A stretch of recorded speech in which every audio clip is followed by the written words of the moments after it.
You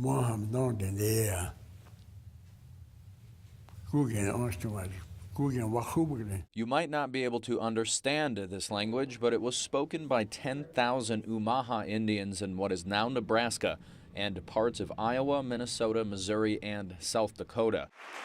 Rufus White is one of less than 12 fluent speakers left, all older than 60. You talk to God and tell him, White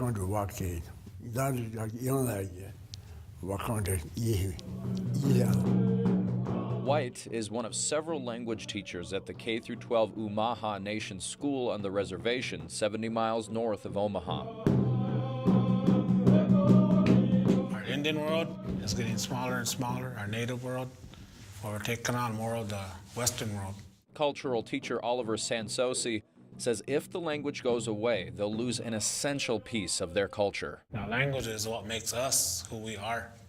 Now, language belongs to Omaha. We're the ones who speak Omaha. Sansosi says it's hard to imagine life without fluent speakers. It's scary. It's disheartening.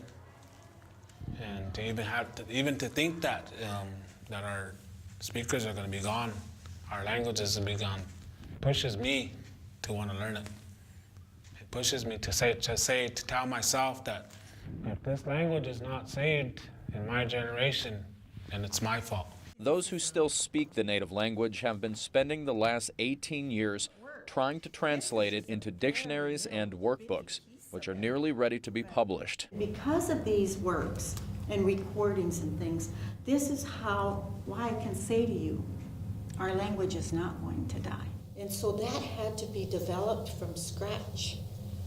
Even though we had fluent speakers that worked here in the past, there was no concerted effort to document it and make it in a presentable way where it would be usable in a school-like environment. The language is an option for the school's second language curriculum. While the language exists online and in books, part of the challenge of teaching it is that kids don't often hear it fluently spoken. That's the biggest challenge. You need to be in an immersive environment in order for language to truly revitalize in a quick way. Another challenge is getting kids interested in learning the culture. High school freshman Quentin Dick Jr. has been learning traditional drum, song, and dance since as long as he can remember. He hopes to pass on the culture like his grandfather Rufus White is doing now. Because one day our elders are going to be gone.